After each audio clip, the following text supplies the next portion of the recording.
বলেছিলাম দিদির বাড়ি আসবো, এই যে দিদির বাড়ি চলে এসেছি। ঠিক আছে, এই যে দিদির বাড়ি, এইটা আমার দিদি। দিদি সবাইকে একটু হাই বলে দে, মুখটা ভেটকে থাকিস না এরকম ভাবে তুই প্লিজ। লোকে কি ভাববে? আমার মা এসে ক্লান্ত হয়ে পড়েছে, মানে যেখানে যে আমার মা ক্লান্ত হয়ে পড়ে। ঠিক আছে, আমি পরে কথা বলবো। মা এখন ভীষণ বিজি, চলো ভাগনাকে আমার দেখিয়ে নিয়ে আসি। আচ্ছা, এইটা হচ্ছে দিদির বাড়ি। অত কিন্তু আমি ঘুরিয়ে দেখাতে পারবো না, হ্যাঁ তোমরা যেটুকু দেখা দেখে নাও।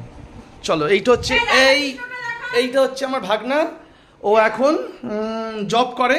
কোথায় করছিস একটু বলে দিস?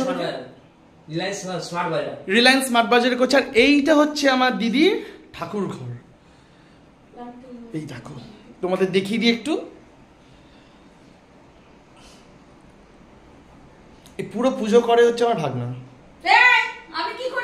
ও সরি, আমার দিদিও পুজো করে, এটা ইগনোর করবেন। হ্যাঁ, আমি এরকমই ভুল বলি তো, বুঝতে পারি না তো আদৌ কাজকর্ম করে কিনা বাড়িতে। যাই হোক, এইটা হচ্ছে দিদির ঠাকুর ঘর। আচ্ছা, এইটা আবার দিদির ঘরে যাই, আমি দেখাই তোমাদের। এই দেখো, এইটা হচ্ছে দিদির গোপাল, এটা হচ্ছে দিদির গোপু। ঠিক আছে, আর এই সব সাজানো গোছানো আমার মতো নয়, খুব গুছুনি, মানে দিদি গুছুনি, সরি ভাগনা গুছিয়ে গাছিয়ে রাখে। আমাকে বলছে মেরে শেষ করে দেবে। ভাবুন তো, এইগুলো ঠিক? এইগুলো ঠিক? এগুলো কি তুই আদৌ করিস? ঢপ মারিস না, সত্যি কথা বল।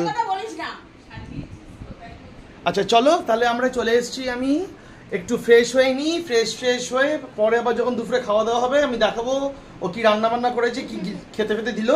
ঠিক আছে, টিল দেন টাটা। চলে এসেছি দুপুরে খাবার দাবার নিয়ে।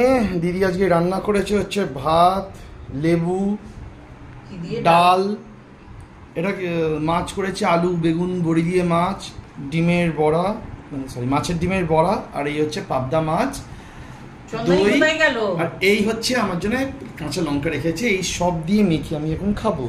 আমি খেয়ে বলবো আপনাদের কেমন মানে সরি রান্না বান্না কেমন হয়েছে। যদি আমার দিদি ভালো রান্না করে, আবার যদি বলি খারাপ করে, যে খ্যাঁক করে চেঁচিয়ে উঠবে এক্ষুনি আমার ওপরে। চলো বন্ধুরা, খাওয়া দাওয়া করে তারপর বলি, রিভিউটা পরে দিচ্ছি আমি। আচ্ছা, এবার আসছে পাবদা মাছ। পাবদা মাছের হাফ খাওয়ার পর আমার মনে পড়লো ভিডিওটা হয়নি। যাই হোক, কোনো অসুবিধা নেই, কি করা যাবে ভাই। পাবদা মাছ এখানে ভিডিও করা আগে না পাবদা মাছ আগে। যাই হোক, যেটা আমি দেখাচ্ছি সেটা হচ্ছে আমার পাতেই আপাতত আছে, আমি হাফ খেয়ে নিয়েছি। হ্যাঁ, এটা হচ্ছে পাবদা মাছের সাইজটা, দেখতে দারুণ। এবং সবচেয়ে বড় কথা, আমার দিদি রান্না করেছে খুবই ভালো, যথেষ্ট হাতে রান্না ভালো। সামনেই বসে আছে তো, তাই জন্য আমি বললাম, না হলে অন্য কিছু বলতাম আমি। যাই হোক, খেয়ে দেখি কেমন হয়েছে।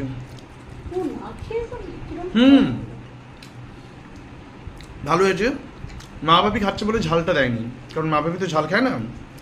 আমি জুটিয়ে নিচ্ছি একখানা কাঁচা লঙ্কা। এই যে কাঁচা লঙ্কা দিয়ে খেয়ে বলি টেস্টটা কেমন হয়েছে। আমার মনে হয় আমি মাছটা খেতে পারবো। তুমি বেশি কথা বলবে না, সব খেতে হবে, দারুণ হয়েছে। হবে। ঠিক আছে, আর এখানে রয়েছে মাছের ঝোল। আমি মাছের ঝোলটাও একটু টেস্ট করে দেখি। আলু বেগুন বড়ি দিয়ে, আমরা লেবু দিয়ে। তো যথেষ্ট ঝোলটাও ভালো হয়েছে। আমি আপাতত খেয়ে দেয়নি, নিয়ে বিকেলবেলায় আচ্ছা এখানে টক দই রেখেছে। দইটা কোথায় দেখা যাচ্ছে না, যাই হোক আপনারা দেখতে পেয়েছেন, দেখার দরকার নেই। তো বিকেলবেলা আবার ভাগনাকে নিয়ে যাব। আচ্ছা কোথায় যাবো একটু বল, একটু আমার পেছনে চলে আয়, আমার পেছনে চলে আয়, আমার এখানে চলে আয় তুই। মায়ের জগন্নাথ মন্দির যাওয়া হবে। কোন মন্দির? মায়ের জগন্নাথ মন্দির। আচ্ছা জগন্নাথ মন্দির, সরি তুই জনা বলছিস, লোকে বুঝতে পারবে না, সেটা ক্লিয়ার কর। আচ্ছা জগন্নাথ মন্দির যাওয়া হবে। রাধাবল্লভ মন্দির আমি সকালে আপনাদের রাধাবল্লভপুর বলেছিলাম, ঠিক আছে, ওটা মাইনাস করে দেবেন, আমি তো ওরকমই বলি। যাই হোক, এখানে যাওয়া হবে, তো ও নিয়ে যাবে আমাদের আজকে। এবার ওখানে গিয়ে বাকি ব্লগটা হবে, দেখবেন। ভালো তো লাগবে কিনা জানি না, লাগলে অফকোর্স লাইক শেয়ার কমেন্ট করবেন। টাটা।